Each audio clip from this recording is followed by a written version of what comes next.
ഉൽപ്പത്തി പുസ്തകം 4 അധ്യായം 14 മുതൽ 5 അധ്യായത്തിന്റെ 32 വരെയുള്ള വാക്യങ്ങൾ.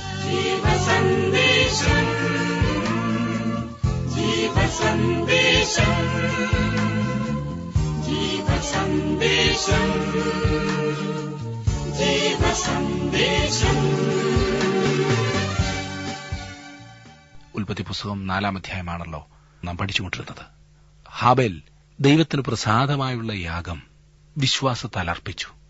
ദൈവം ആഗ്രഹിച്ചതെന്തെന്ന് മനസ്സിലാക്കി അത് ഹാബേൽ അർപ്പിച്ചതിനാൽ ദൈവം പ്രസാദിച്ചു. എന്നാൽ കായീൻ തന്റെ സ്വന്തം പരിശ്രമത്താൽ, സ്വന്തം മിടുക്കിനാൽ ദൈവത്തെ പ്രസാദിപ്പിക്കുവാൻ ശ്രമിച്ചു. ദൈവം ആഗ്രഹിച്ചതോ ദൈവം അംഗീകരിക്കുന്നതോ ആയിരുന്നില്ല അവന്റെ മനോഭാവം. തന്മൂലം ദൈവം അവനെ പുറന്തള്ളുന്നു. അഹങ്കാരം മൂത്ത കായീൻ അഹങ്കാരം കൊണ്ടാണല്ലോ ദൈവത്തെ അനുസരിക്കുവാൻ തയ്യാറാകാഞ്ഞത്. അഹങ്കാരത്താൽ അസൂയയും, അസൂയയാൽ അനുസരണക്കേടും അത് കുലപാതകത്തിലേക്ക് നയിക്കുന്നു. തന്റെ സ്വന്തം സഹോദരനെ കൊല ചെയ്ത കായീനെ ദൈവം നേരിട്ട് അവനോട് ചോദിച്ചു, നിന്റെ സഹോദരൻ എവിടെയെന്ന്. അതിന് അവൻ നൽകിയ മറുപടി ധിക്കാരപരമായിരുന്നു. ഞാൻ എന്റെ സഹോദരന്റെ കാവൽക്കാരനോ? ഇങ്ങനൊരു ചോദ്യം ചോദിപ്പാൻ ആരും തുനിഞ്ഞെന്ന് വരില്ല. അത് അന്നും ഇന്നും ഒരുപോലെ ധിക്കാരപരമാണ്. താങ്കളും ഞാനും നമ്മുടെ സഹോദരങ്ങളുടെ കാവൽക്കാർ തന്നെയാണ്. ഏതായാലും തനിക്ക് ലഭിക്കുവാൻ പോകുന്ന ശിക്ഷയെക്കുറിച്ച് കായീൻ ഓർത്തപ്പോൾ അവൻ പറഞ്ഞു, എന്റെ കുറ്റം, അതായത് എന്റെ ശിക്ഷ പൊറുപ്പാൻ കഴിയുന്നതിനേക്കാൾ വലിയതാകുന്നുവെന്ന്. അവന്റെ മനസ്താപമല്ല ഇവിടെ കാണുന്നത്, പിന്നെയോ ശിക്ഷയെക്കുറിച്ചുള്ള ഭയമാണ്. അനേകർക്കും ശിക്ഷയെക്കുറിച്ചുള്ള ഭയമേ ഉള്ളൂ, തങ്ങൾ ചെയ്യുന്നത് തെറ്റാകുന്നു എന്നുള്ള ബോധമില്ല. ശിക്ഷ പേടിച്ചാണ് പലരും പലതും ചെയ്യാത്തത്. എന്നാൽ ദൈവം കായീനോട് ഇടപെടുന്ന വിധം നോക്കിക്കേ. ഉൽപ്പത്തി പുസ്തകം 4 അധ്യായത്തിന്റെ 14 വാക്യം. ഇതാ, നീ ഇന്നെന്നെ ആട്ടിക്കളയുന്നു. ഞാൻ തിരുസന്നിധി വിട്ട് ഒളിച്ചു ഭൂമിയിൽ ഉഴലുന്നവനാകും. ആരെങ്കിലും എന്നെ കണ്ടാൽ എന്നെ കൊല്ലുമെന്ന് പറഞ്ഞു. യഹോവ അവനോട്, അതുകൊണ്ട് ആരെങ്കിലും കായീനെ കൊന്നാൽ അവന് 7 ഇരട്ടി പകരം കിട്ടും എന്നരുളി ചെയ്തു. കായീനെ കാണുന്നവർ ആരും കൊല്ലാതിരിക്കേണ്ടതിന് യഹോവ അവന് ഒരു അടയാളം വെച്ചു. ദൈവം മുൻപിൽ നിന്നും എങ്ങനെയെങ്കിലും മറഞ്ഞിരിക്കണമെന്നാകുന്നു കായീൻ ആഗ്രഹിക്കുന്നത്. തീർച്ചയായും അതുതന്നെയാണ് സംഭവിച്ചത്. പാപം ചെയ്ത അവന്റെ മാതാപിതാക്കളും അതുതന്നെയാണല്ലോ ചെയ്തത്, മറഞ്ഞിരിക്കുക, ഒളിച്ചിരിക്കുക. എന്നാൽ ദൈവം അവനെ സംരക്ഷിക്കുന്നത് ശ്രദ്ധിക്കുക. ഇത് വിചിത്രമായിരിക്കുന്നു, ഇല്ലേ? ദൈവം ഒരു കൊലയാളിയെ, കുറ്റവാളിയെ സംരക്ഷിക്കുന്നു. എന്തായിരുന്നു ആ അടയാളമെന്ന് എനിക്കറിയില്ല. ഇതേ സംബന്ധിച്ച് വളരെയധികം ഊഹാപോഹങ്ങളുണ്ട്. അതിന്റെ പുറത്ത് എന്റെ ഒരു ഊഹാപോഹം കൂടി ഇടേണ്ടതുണ്ടോ എന്ന് ഞാൻ സംശയിക്കുന്നു. എന്നാൽ ദൈവം കായീനെ സംരക്ഷിക്കുന്നു. ഈ പറഞ്ഞ സമയത്ത് ന്യായപ്രമാണമൊന്നും നൽകിയിരുന്നില്ല എന്ന് നമുക്കറിയാം. കായീൻ ഒരു പാപിയായിരുന്നു, എന്നാൽ അവനൊരു ലംഘനക്കാരൻ അല്ലായിരുന്നു.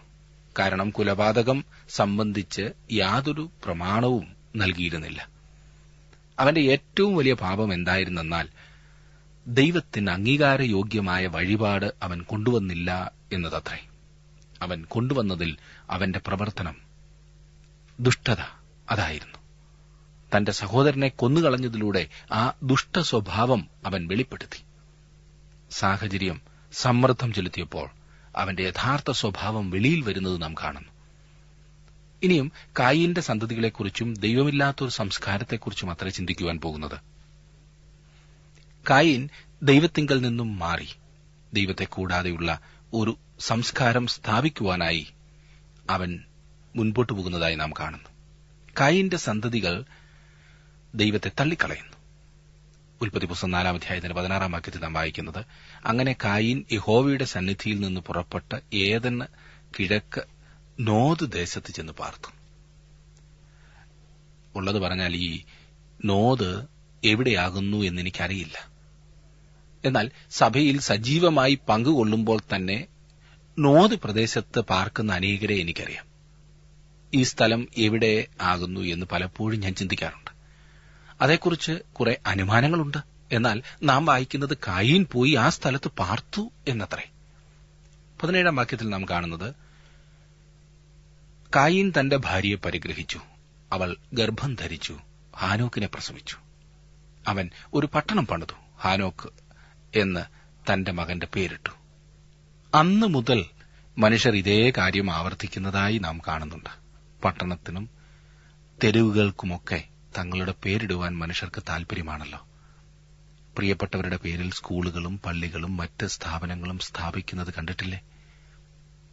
കായീന്റെ വഴിയിലാണെങ്കിലും ദൈവമക്കളാണെങ്കിലും അങ്ങനെ ചെയ്യുവാൻ മനുഷ്യർക്ക് താൽപര്യമത്രേ.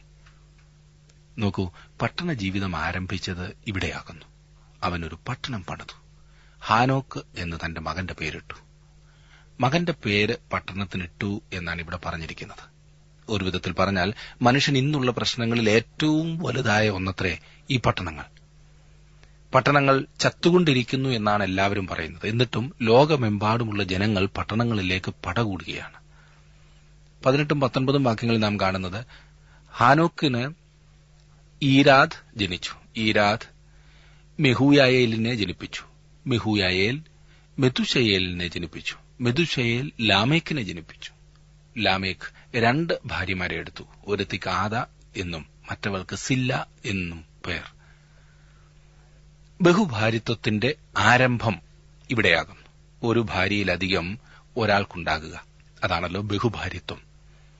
ദൈവം ആഗ്രഹിച്ചതിനും മനുഷ്യനുവേണ്ടി ദൈവം ഒരുക്കിയതിനും വിപരീതമായി ലാമേക്ക് അത് ചെയ്യുന്നു. ബഹുഭാര്യത്വത്തെ ദൈവം അംഗീകരിക്കുന്നതായി ദൈവത്തിന്റെ വചനത്തിൽ എങ്ങും കാണുവാൻ കഴിയുകയില്ല. വചനം വ്യക്തമായി പഠിക്കുമ്പോൾ ദൈവം ബഹുഭാര്യത്വത്തെ കുറ്റപ്പെടുത്തുന്നത് മാത്രമാണ് നമുക്ക് കാണുവാൻ കഴിയുന്നത്. അതിവിടെ രേഖപ്പെടുത്തിയിരിക്കുന്നത് തന്നെ ചരിത്രപരമായ ഒരു രേഖ ആകുന്നു ഇതെന്ന നിലയിലാണ്. പല ആളുകളും ചിന്തിക്കാറുണ്ട്, പഴയ നിയമത്തിൽ ബഹുഭാര്യത്വം അംഗീകരിക്കപ്പെട്ടിരുന്നു എന്ന്. ഇല്ല, പഴയ നിയമത്തിലും പുതിയ നിയമത്തിലും അത് ഒരുപോലെ ദൈവം അംഗീകരിക്കാത്തൊരു കാര്യമാണ്. പല വിശുദ്ധന്മാരെന്ന് നാം ചിന്തിക്കുന്ന ആളുകൾക്കും ഒന്നിലധികം ഭാര്യമാർ ഉണ്ടായിരുന്നതുകൊണ്ട് അത് ദൈവം അംഗീകരിച്ചു എന്ന് ചിന്തിക്കുന്നത് തെറ്റാണ്. ദൈവത്തിന്റെ കൽപ്പനകൾ ആര് ലംഘിച്ചാലും, ദൈവം വെച്ച പ്രമാണം ലംഘിക്കുന്ന ഏതൊരു വ്യക്തിയും ആ കാര്യത്തിൽ പാപം ചെയ്യുകയാണ്. അബ്രഹാമായാലും യാക്കോബായാലും ദാവീദായാലും ശലോമോനായാലും അവർ ചെയ്തത് ആ കാര്യത്തിൽ തെറ്റാണ്. ദൈവവചനത്തിൽ എന്നും ഈ കാര്യത്തിന് യാതൊരു മാറ്റവുമില്ല. ആദ എന്നാൽ ഭൂഷണം അല്ലെങ്കിൽ സുഖം എന്നൊക്കെയാണ് അർത്ഥം. എനിക്ക് തോന്നുന്നു ഈ പറഞ്ഞ സ്ത്രീ ആയിരിക്കും ആദ്യം ഈ ബ്യൂട്ടി പാർലർ ആരംഭിച്ചതെന്ന്. ഞാൻ അങ്ങനെ പറഞ്ഞെന്ന് പറയേണ്ടതില്ല കേട്ടോ. സില്ല എന്നാൽ ഒളിക്കുക എന്നത്രേ. എനിക്ക് തോന്നുന്നു അവളൊരു കാമവിലാസിനി ആയിരുന്നിരിക്കുമെന്ന്. അവൻ തെരഞ്ഞെടുത്ത 2 ഭാര്യമാരില്ലേ? അവന് പ്രശ്നമുണ്ടായിരുന്നതിൽ ഒരത്ഭുതവുമില്ല. എന്ത് സംഭവിച്ചു എന്ന് പിന്നീട് നാം കാണുന്നതത്രേ. ഇവിടെ ഇതാ ഒരു വലിയ സംസ്കാരത്തിന്റെ ആരംഭം, കായീന്യ സംസ്കാരത്തിന്റെ ആരംഭം. 20 വാക്യം നാം വായിക്കുമ്പോൾ കാണുന്നത്, ആദാ യാബാലിനെ പ്രസവിച്ചു. അവൻ കൂടാരവാസികൾക്കും പശുപാലകന്മാർക്കും പിതാവായി തീർന്നു. അവൻ കൂടാരവാസികൾക്ക് പിതാവായി തീർന്നു. അപ്പോസ്തലനായ പൌലോസിനെ ഒരു കൂടാരപ്പണിക്കാരനായിട്ടാണ് പിന്നീട് നാം കാണുന്നത്. എന്നാൽ ആദ്യത്തെ വീടുപണി കോൺട്രാക്ടറെ ഇവിടെ നമുക്ക് കാണാവുന്നതാണ്, യാബാൽ. 21 വാക്യത്തിൽ നാം കാണുന്നത്, അവന്റെ സഹോദരന് യൂബാൽ എന്നു പേർ. ഇവൻ കിന്നരവും വേണുവും പ്രയോഗിക്കുന്ന എല്ലാവർക്കും പിതാവായി തീർന്നു. യൂബാൽ, യാബാലും യൂബാലും ഈ പ്രാസം ഒപ്പിച്ച് പേരിടുന്നത് അന്നും നടപ്പിലുണ്ടായിരുന്നെന്ന് തോന്നുന്നില്ലേ? സംഗീതജ്ഞന്മാരുടെ ആരംഭം ഇവിടെയാകുന്നു. ഇന്നത്തെ ആധുനിക സംഗീതങ്ങളിൽ പലതും ശ്രദ്ധിക്കുമ്പോൾ ഇത് തീർച്ചയായും കായീനിൽ നിന്നും ആരംഭിച്ചതാകുന്നു എന്ന് പലരും സമ്മതിക്കുമെന്ന് എനിക്ക് ഉറപ്പുണ്ട്. അടുത്ത വാക്യത്തിൽ നാം കാണുന്നത് പ്രത്യേക പണികളിൽ വൈദഗ്ധ്യം പ്രാപിച്ചവരുടെ ആരംഭമത്രേ. കായീന്റെ അതേ പാരമ്പര്യം ലാമേക്കിലും നാം കാണുന്നു. കുലപാതകം. 25-26 വാക്യങ്ങൾ കൂടി ഞാനൊന്ന് വായിക്കാം. ആദാം തന്റെ ഭാര്യയെ പിന്നെയും പരിഗ്രഹിച്ചു. അവൾ ഒരു മകനെ പ്രസവിച്ചു. കായീൻ കൊന്ന ഹാബേലിനു പകരം ദൈവം എനിക്ക് മറ്റൊരു സന്തതിയെ തന്നു എന്ന് പറഞ്ഞ് അവന് ശേത്ത് എന്നു പേരിട്ടു. ശേത്തിനും ഒരു മകൻ ജനിച്ചു. അവന് ഏനോസ് എന്നു പേരിട്ടു. അക്കാലത്ത് യഹോവയുടെ നാമത്തിലുള്ള ആരാധന തുടങ്ങി. ദൈവനാമം വിളിച്ചപേക്ഷിക്കുന്ന മനുഷ്യരുടെ ആരംഭം വാസ്തവത്തിൽ ഇതത്രേ. 4-ാം അധ്യായത്തിൽ നാം കണ്ടുകൊണ്ടിരുന്നത് പലതിന്റെയും ആരംഭങ്ങളായിരുന്നുവല്ലോ. ഉൽപ്പത്തി പുസ്തകത്തിന്റെ ആദ്യത്തെ ഭാഗത്ത്, അതായത് 1 മുതൽ 11 വരെയുള്ള അധ്യായങ്ങളിൽ നമുക്ക് ലഭിച്ചിരിക്കുന്നത് ലോക സംഭവങ്ങളാണ്. ആദ്യം സൃഷ്ടിപ്പ്, പിന്നീട് വീഴ്ച, ഇനിയും 5 മുതൽ 9 വരെ ജലപ്രളയം. 5-ാം അധ്യായത്തിൽ ശേത്തിലൂടെയുള്ള ആദാമിന്റെ തലമുറകളുടെ രേഖയാണ് നൽകിയിരിക്കുന്നത്. കായീന്റെ വംശത്തെക്കുറിച്ച് പറഞ്ഞു കഴിഞ്ഞല്ലോ. അതിവിടെ പറഞ്ഞ് നിർത്തുകയും ചെയ്തു. ഒരു വിധത്തിൽ പറഞ്ഞാൽ ദൈവവചനത്തിൽ ഉള്ളതിൽ വെച്ച് വളരെയധികം നിരാശപ്പെടുത്തുന്ന ഒരു അധ്യായമാകുന്നു ഉൽപ്പത്തി പുസ്തകം 5-ാം അധ്യായം. അതിന്റെ കാരണം ഒരു സെമിത്തേരിയിൽ കൂടി നടക്കുന്ന പ്രതീതിയാണ് ഇതിൽ നമുക്ക് ലഭിക്കുന്നത്. ഒരു ശ്മശാന ഭൂമിയാകുന്നു നാം ഇവിടെ കാണുന്നത്. ദൈവം ആദാമിനോട് പറഞ്ഞു, തിന്നുന്ന നാളിൽ നീ മരിക്കുമെന്ന്. ഉൽപ്പത്തി പുസ്തകം 2-ാം അധ്യായത്തിന്റെ 17-ാം വാക്യം. ആദാമിന്റെ പുത്രന്മാരെല്ലാം മരിച്ചു. പൌലോസ് പറഞ്ഞു, ആദാമിൽ എല്ലാവരും മരിക്കുന്നത് പോലെയെന്ന്. 5-ാം അധ്യായത്തിന്റെ ഉൽപ്പത്തി പുസ്തകം 5-ാം അധ്യായത്തിന്റെ 1ഉം 2ഉം വാക്യങ്ങൾ ഞാനൊന്ന് വായിക്കാം. ആദാമിന്റെ വംശപാരമ്പര്യമാവിത്. ദൈവം മനുഷ്യനെ സൃഷ്ടിച്ചപ്പോൾ ദൈവത്തിന്റെ സാദൃശ്യത്തിൽ അവനെ ഉണ്ടാക്കി. ആണും പെണ്ണുമായി അവരെ സൃഷ്ടിച്ചു. സൃഷ്ടിച്ച നാളിൽ അവരെ അനുഗ്രഹിക്കുകയും അവർക്ക് ആദാം എന്ന് പേരിടുകയും ചെയ്തു. അവരെ അനുഗ്രഹിക്കുകയും അവർക്ക് ആദാം എന്ന് പേരിടുകയും ചെയ്തു. അവർക്ക് ആദാം എന്ന് പേരിട്ടു എന്ന് പറഞ്ഞാൽ ഹൗവ ആദാമിന്റെ പകുതിയായിരുന്നു എന്ന് നാം ചിന്തിച്ചതാണല്ലോ. ആദാമിന്റെ വംശപാരമ്പര്യമാവിത്. ഈ പ്രത്യേക പ്രയോഗം പുതിയ നിയമത്തിന്റെ ആരംഭത്തിലാകുന്നു ഇനിയും നാം കാണുന്നത്. അവിടെ പറഞ്ഞിരിക്കുന്നത് യേശുക്രിസ്തുവിന്റെ വംശപാരമ്പര്യമാവിതേ എന്നത്രേ. ഇവിടെ ഇതാ ഈ 2 പാരമ്പര്യം. ഇവിടെ തന്നെ നാം 2 വംശത്തെ കാണുവാൻ ആരംഭിച്ചു കഴിഞ്ഞു. 2 സന്തതികൾ. അവർ അന്യോന്യം പൊരുത്തപ്പെടുന്നുമില്ല. സാത്താന്റെ വംശവും ക്രിസ്തുവിന്റെ വംശവും തമ്മിൽ ഈ പോരാട്ടം നീണ്ടു നിൽക്കുവാൻ പോകുകയാണ്. നാം ഇനിയും കാണുവാൻ പോകുന്ന വംശം ശേത്തിലൂടെ ഉള്ളതാണ്. അന്ത്യത്തിൽ ക്രിസ്തു അവതരിക്കുവാൻ പോകുന്നത് ഈ വംശത്തിലത്രേ. ഉൽപ്പത്തി പുസ്തകം 5-ാം അധ്യായത്തിന്റെ 3-ാം വാക്യത്തിൽ നാം വായിക്കുന്നത്, ആദാമിന് 130 വയസ്സായപ്പോൾ അവൻ തന്റെ സാദൃശ്യത്തിൽ തന്റെ സ്വരൂപപ്രകാരം ഒരു മകനെ ജനിപ്പിച്ചു. അവന് ശേത്ത് എന്ന് പേരിട്ടു.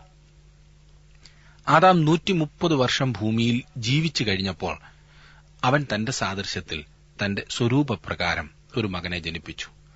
ആദാം ദൈവത്തിന്റെ സാദൃശ്യത്തിലാണ് സൃഷ്ടിക്കപ്പെട്ടത്. എന്നാൽ ആദാമിന്റെ മകൻ ആദാമിന്റെ സാദൃശ്യത്തിലാണ് ജനിച്ചത് എന്നോർക്കണം. 4-5 വാക്യങ്ങളിൽ ശേത്തിനെ ജനിപ്പിച്ച ശേഷം ആദാം 800 സംവത്സരം ജീവിച്ചിരുന്നു. പുത്രന്മാരെയും പുത്രിമാരെയും ജനിപ്പിച്ചു. ആദാമിന്റെ ആയുഷ്കാലം ആകെ 930 സംവത്സരമായിരുന്നു. പിന്നെ അവൻ മരിച്ചു. നാം ഒരു ശ്മശാനത്തിലൂടെ നടക്കുവാൻ ആരംഭിക്കുകയാണ്. ആദാം പുത്രന്മാരെയും പുത്രിമാരെയും ജനിപ്പിച്ചു എന്ന് നാം വായിക്കുന്നു. ആകെ 930 സംവത്സരം ആദാം ജീവിച്ചതായി നാം വായിക്കുന്നു. പിന്നെ എന്ത് സംഭവിച്ചു? അതെ, അവൻ മരിച്ചു. ശേത്തിന് എന്ത് സംഭവിച്ചു എന്ന് 8-ാം വാക്യത്തിൽ നാം വായിക്കുന്നു. അവനും മരിച്ചു. ശേത്തിന് ഏനോസ് എന്ന പേരോടുകൂടി ഒരു മകനുണ്ടായിരുന്നു. അവൻ എന്ത് സംഭവിച്ചു എന്നറിയാമോ? 11-ാം വാക്യത്തിൽ നാം വായിക്കുന്നത് അവനും മരിച്ചു എന്നത്രേ. അങ്ങനെ 20-ാം വാക്യം വരെ മരണത്തിന്റെ ഒരു പട്ടിക നാം കാണുന്നു. പിന്നീട് ഹാനോക്കിന്റെ ചരിത്രം, അതെ, അതിമഹത്തായ സംഭവം വരുന്നു. യാരെദ് മരിക്കുന്നതിനു മുൻപ് ഹാനോക്ക് എന്നു പേരോടുകൂടി ഒരു മകൻ അവനുണ്ടായി. 21-ാം വാക്യം ഞാനൊന്ന് വായിക്കാം. 5-ാം അധ്യായത്തിന്റെ 21-ാം വാക്യം. ഹാനോക്കിന് 65 വയസ്സായപ്പോൾ അവൻ മെഥൂശലേഹിനെ ജനിപ്പിച്ചു. ഏറ്റവും ശ്രദ്ധേയമായ ഒരു ഭാഗമാണിത്. എന്നിട്ട് ഹാനോക്ക് മരിച്ചോ? ഇല്ല, അവൻ മരിച്ചില്ല. ഞാൻ ആദ്യം തന്നെ പറഞ്ഞിരുന്നല്ലോ, ഈ അധ്യായം ഒരു ഇരുണ്ട അധ്യായമാകുന്നുവെന്ന്. എന്നാൽ ഇതിലും ഇതാ ഒരു വെള്ളിരേഖ. 22 മുതൽ 24 വരെയുള്ള വാക്യങ്ങളിൽ നാം വായിക്കുന്നത്, മെഥൂശലേഹിനെ ജനിപ്പിച്ച ശേഷം ഹാനോക്ക് 300 സംവത്സരം ദൈവത്തോടു കൂടെ നടക്കുകയും പുത്രന്മാരെയും പുത്രിമാരെയും ജനിപ്പിക്കുകയും ചെയ്തു. ഹാനോക്കിന്റെ ആയുഷ്കാലം ആകെ 365 സംവത്സരമായിരുന്നു. ഹാനോക്ക് ദൈവത്തോടുകൂടെ നടന്നു. ദൈവം അവനെ എടുത്തുകൊണ്ടതിനാൽ കാണാതെയായി. ഏറ്റവും ശ്രദ്ധേയമായ കാര്യങ്ങളിൽ ഒന്നത്രേ ഇത്. മരണത്തിന്റെ നടുവിൽ നിന്നും ഒരു മനുഷ്യൻ ഭൂമിയിൽ നിന്നും എടുക്കപ്പെടുന്നു. ഹാനോക്കിനെക്കുറിച്ച് പറഞ്ഞിരിക്കുന്നത് അവൻ ദൈവത്തോടുകൂടെ നടന്നു എന്നത്രേ. ഇത് തീർച്ചയായും വളരെ പ്രസക്തമായൊരു പ്രസ്താവനയാണ്. ദൈവത്തോടു കൂടെ നടന്നു എന്ന് 2 പേരെക്കുറിച്ച് മാത്രമേ പറഞ്ഞിട്ടുള്ളൂ. അടുത്ത അധ്യായത്തിൽ നോഹയും ദൈവത്തോടുകൂടി നടന്നു എന്ന് രേഖപ്പെടുത്തിയിരിക്കുന്നത് നാം കാണുന്നതത്രേ. പഴയ നിയമത്തിൽ മരിച്ചിട്ടില്ലാത്ത 2 പേർ മാത്രമേ ഉള്ളൂ. ഒന്ന് ഹാനോക്ക്, മറ്റേത് ഏലിയാവ്.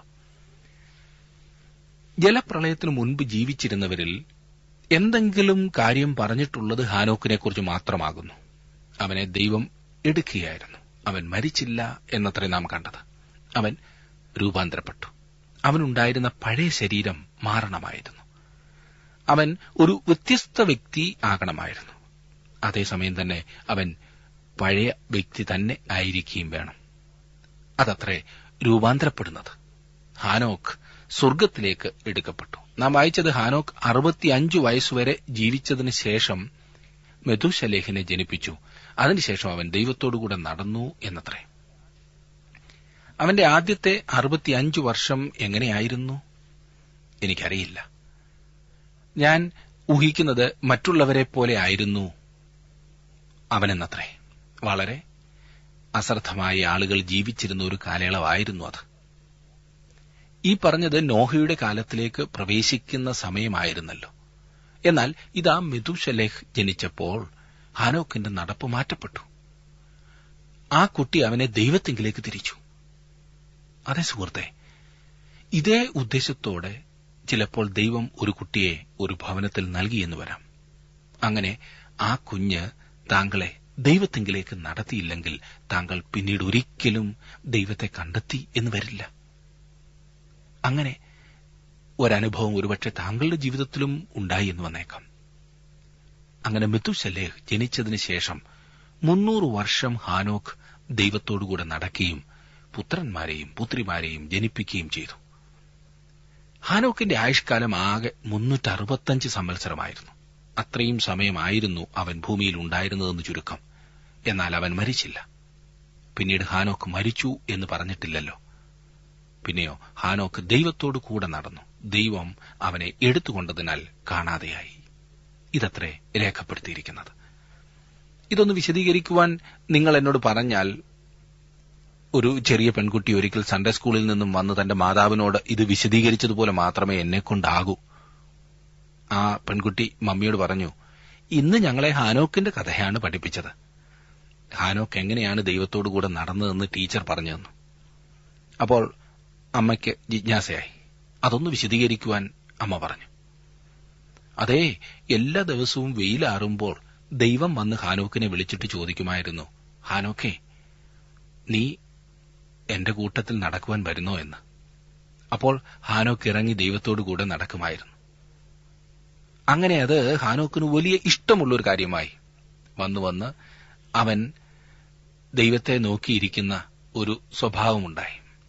ഒരു ദിവസം ദൈവം വന്നിട്ട് പറഞ്ഞു, ഹാനോക്കേ, ഇന്ന് നമുക്ക് അല്പം സമയം കൂടുതൽ നടക്കണം. എനിക്ക് നിന്നോട് കൂടുതൽ കാര്യങ്ങൾ പറയുവാനുണ്ട്. അങ്ങനെ അവൻ നടന്ന് വളരെ വൈകിയപ്പോൾ ഹാനോക്ക് പറഞ്ഞു, ദൈവമേ, ഇതാ രാത്രിയാകുന്നു. ഞാൻ ഇനിയും വളരെ നടന്നെങ്കിലേ വീട്ടിലെത്തൂ. ഞാൻ മടങ്ങിപ്പോകട്ടെ എന്ന്. അപ്പോൾ ദൈവം അവനോട് പറഞ്ഞു, ഹാനോക്കേ, നീ നിന്റെ ഭവനത്തെക്കാൾ എന്റെ ഭവനത്തിന് അടുത്താണിപ്പോൾ. അതുകൊണ്ട് വരൂ, എന്റെ ഭവനത്തിൽ പ്രവേശിക്കൂ. അങ്ങനെ ഹാനോക്ക് ദൈവത്തോടൊപ്പം ഭവനത്തിലേക്ക് പ്രവേശിച്ചു. ഇതിനേക്കാൾ ഭംഗിയായി ഈ സംഭവം വിശദീകരിക്കുന്നത് എങ്ങനെയാണെന്ന് എനിക്കറിയില്ല. അതല്ലേ ആ സംഭവം നമ്മെ പഠിപ്പിക്കുന്നത്? ദൈവത്തോട് ചേർന്ന് നടക്കുവാൻ മനസ്സുള്ള ഒരു വ്യക്തി. എനിക്ക് തോന്നുന്നത് ഉൽപ്പത്തി പുസ്തകത്തിലുള്ള സകല സത്യങ്ങളും പ്രസക്തമായതാകുന്നു എന്നത്രേ. എന്റെ ചിന്തയിൽ വരുവാനുള്ളതിന്റെ ഒരു ചിത്രമത്രേ ഇവിടെ കാണുന്നത്. സഭയുടെ ഉൽപ്രാവണത്തെ ഇവിടെ ചിത്രീകരിക്കുന്നു. ജലപ്രളയം എന്ന ന്യായവിധിക്ക് മുൻപ് ദൈവം ഹാനോക്കിനെ എടുത്തുകൊള്ളുന്നു. ഹാനോക്ക് നമുക്ക് എത്ര വലിയൊരു മാതൃകയാണ് വെച്ചേച്ചു പോയത്. വഷളത്വം നിറഞ്ഞൊരു ലോകത്തിൽ ദൈവത്തോടുകൂടെ നടന്ന വിശുദ്ധൻ. തനിക്ക് ദൈവഹിതപ്രകാരം ജീവിക്കുവാൻ യാതൊരു സാധ്യതയും ഇല്ലാതിരുന്ന സാഹചര്യത്തിൽ പോലും പ്രതിസന്ധികളുടെ മധ്യത്തിലും ദൈവത്തിനു വേണ്ടി നിലനിന്ന ഒരു വ്യക്തി. ദൈവം നമ്മെക്കുറിച്ച് ഓരോരുത്തരെക്കുറിച്ചും ആഗ്രഹിക്കുന്നത് നാം തന്നോടൊപ്പം നടക്കണമെന്നാകുന്നു. ഓരോ നിമിഷവും നാം തന്നോടൊപ്പം നടക്കണമെന്നാകുന്നു ദൈവം നമ്മെക്കുറിച്ച് ആഗ്രഹിക്കുന്നത്. ഈ ചുരുങ്ങിയ ആയുസ്സിൽ ദൈവത്തോടുകൂടെ നടക്കുവാൻ കഴിയുന്നുവെങ്കിൽ അതാകുന്നു ഏറ്റവും വലിയ അനുഗ്രഹം. ദുഷ്ടത നിറഞ്ഞിരുന്ന ഒരു സമൂഹത്തിൽ ജീവിച്ചിരുന്നിട്ടും ഹാനോക്ക് ദൈവത്തോടു കൂടെ നടന്നു. ഓരോ ദിവസത്തെയും നമ്മുടെ നടപ്പ് നാം വളരെയേറെ ശ്രദ്ധിക്കേണ്ടതുണ്ട്. ദൈവഹിതപ്രകാരമാകുന്നുവോ നാം മുൻപോട്ട് പോകുന്നത്? 27 വാക്യത്തിൽ നാം വായിക്കുന്നത്, മെഥൂശലഹിന്റെ ആയുഷ്കാലം ആകെ 969 സംവത്സരമായിരുന്നു. പിന്നെ അവൻ മരിച്ചു. ആദാം ജീവിച്ചതിനേക്കാൾ നീണ്ട കാലയളവ് മെഥൂശലഹ് ജീവിച്ചിരുന്നു. സൃഷ്ടിപ്പ് മുതൽ ജലപ്രളയം വരെയുള്ള കാലയളവിനെ ഏതാണ്ട് ബന്ധിപ്പിക്കുന്ന ഒരു സമയം ഇവർ രണ്ടുപേരും കൂടി ജീവിച്ചു. നമ്മുടെ കൈവശമുള്ള വംശപാരമ്പര്യപ്രകാരം ഈ മെഥൂശലഹ് നോഹയോട് സൃഷ്ടിപ്പ് മുതൽ അതുവരെയുള്ള സകല കാര്യങ്ങളും പറഞ്ഞു കാണും എന്നത്രേ ഞാൻ ചിന്തിക്കുന്നത്. വ്യക്തിപരമായി പറയുകയാണെങ്കിൽ എനിക്ക് തോന്നുന്നു ഇവിടെ നമുക്ക് ലഭിച്ചിരിക്കുന്ന വംശപാരമ്പര്യത്തിൽ ഒരു വിടവ് ഉണ്ട് എന്നത്രേ. പുതിയ നിയമത്തിന്റെ ആരംഭത്തിൽ കർത്താവായ യേശുക്രിസ്തുവിന്റെ വംശപാരമ്പര്യം പറഞ്ഞിട്ടുള്ളിടത്ത് പലരെയും വിട്ടുകളഞ്ഞിരിക്കുന്നതായി നമുക്ക് കാണാവുന്നതത്രേ. അതിന്റെ കാരണവും വ്യക്തമാണ്. 3 തുല്യ ഭാഗങ്ങളായി വംശാവലിയെ തിരിക്കുവാനുള്ള ശ്രമമാണ് അവിടെ നടന്നിട്ടുള്ളത്. ഏതാനും ചിലത് വിട്ടുകളഞ്ഞിട്ടുണ്ടെങ്കിലും അത് കൃത്യമായി രേഖപ്പെടുത്തിയിട്ടുണ്ടെന്നുള്ളതാണ് വാസ്തവം. ഈ വംശാവലി കൃത്യമാകുന്നു എന്നതിൽ എനിക്ക് സംശയമില്ല. എന്നാൽ നാം ചിന്തിക്കുന്നതിനേക്കാൾ വളരെ മുൻപ് തന്നെ മനുഷ്യൻ ഭൂമിയിൽ ഉണ്ടായിരുന്നു എന്ന വസ്തുത കൊണ്ട് പരിഹരിക്കാവുന്ന ഒരു വിടവ് ഈ രേഖയിൽ ഉണ്ട്. ഈ പ്രശ്നത്തിലേക്ക് കൂടുതൽ ഇറങ്ങി ചിന്തിക്കണം എന്ന് ഞാൻ ആഗ്രഹിക്കുന്നില്ല. അങ്ങനെ പോയാൽ വളരെയേറെ സമയവും ആവശ്യമാണ്. ഇവിടെ തിരുവചനം വ്യക്തമല്ല. എന്തുകൊണ്ടത് വ്യക്തമല്ല? അതിന്മേൽ കടിച്ചു ഞാലുവാൻ ദൈവം താൽപര്യപ്പെടുന്നില്ല. നമ്മോട് പങ്കിടുവാൻ അല്ലെങ്കിൽ നമ്മെ അറിയിക്കുവാൻ ദൈവം താൽപര്യപ്പെടുന്നത് എന്തെന്നാൽ ഈ ഭൂമിയിൽ മനുഷ്യന്റെ വീണ്ടെടുപ്പിന്റെ ദൈവവുമായുള്ള ബന്ധത്തിന്റെ ചരിത്രമാകുന്നു.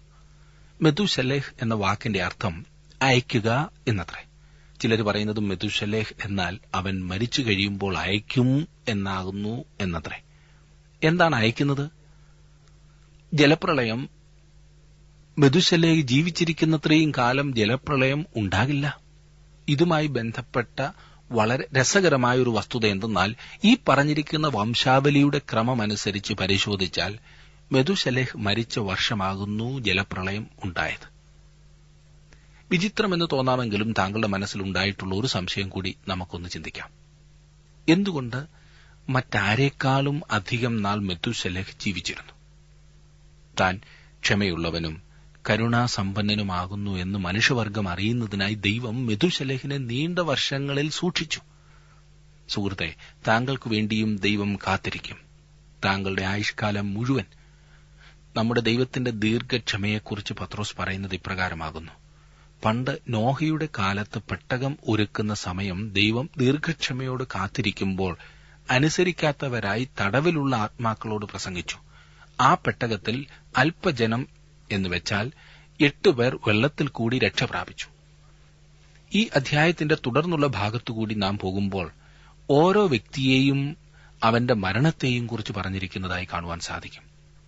മനുഷ്യർ അന്ധമായി വിശ്വസിച്ചിരിക്കുന്നതും എനിക്ക് തോന്നുന്നു മിക്കവാറും എല്ലാ തത്വ സിദ്ധാന്തങ്ങളുടെയും ഉപസംഹാരവുമായി ലോകത്തിൽ പരക്കെ പ്രചാരമുള്ളതുമായ ഒരു സിദ്ധാന്തമാകുന്നു ജന്മസിദ്ധമായി മനുഷ്യ സ്വഭാവം നല്ലതാണെന്നും അത് പുരോഗതി പ്രാപിക്കും എന്നുമുള്ളത്. പിൻപോട്ട് പോകില്ല, മുൻപോട്ട് തന്നെ വളർന്നുകൊണ്ടിരിക്കും എന്ന ധാരണ. മനുഷ്യന്റെ സാഹചര്യവും അവന്റെ പാരമ്പര്യവുമൊക്കെ ഒന്ന് മെച്ചപ്പെടുത്താമെങ്കിൽ അവന് വാസ്തവമായി ശരിയാകാമെന്നുള്ള ചിന്താഗതിയുടെ പിൻപിലെ പ്രവർത്തനങ്ങളാണ് നാം മിക്കവാറും കാണുന്നത്. അതുകൊണ്ട് തന്നെ വിദ്യാഭ്യാസവും സാമൂഹ്യ സേവനങ്ങളും മറ്റും നടത്തി മനുഷ്യനെ ശരിയാക്കിയെടുക്കുവാൻ ശ്രമിക്കുകയാണ്.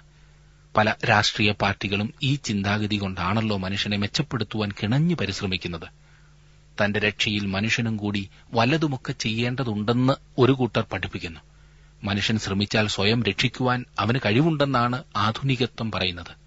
വേറൊരു വിധത്തിൽ പറഞ്ഞാൽ, രക്ഷ എന്ന് പറഞ്ഞാൽ സ്വയം ചെയ്തെടുക്കുവാൻ ദൈവം നൽകുന്ന ഏതാനും നിർദ്ദേശങ്ങൾ മാത്രമാകുന്നു എന്ന്.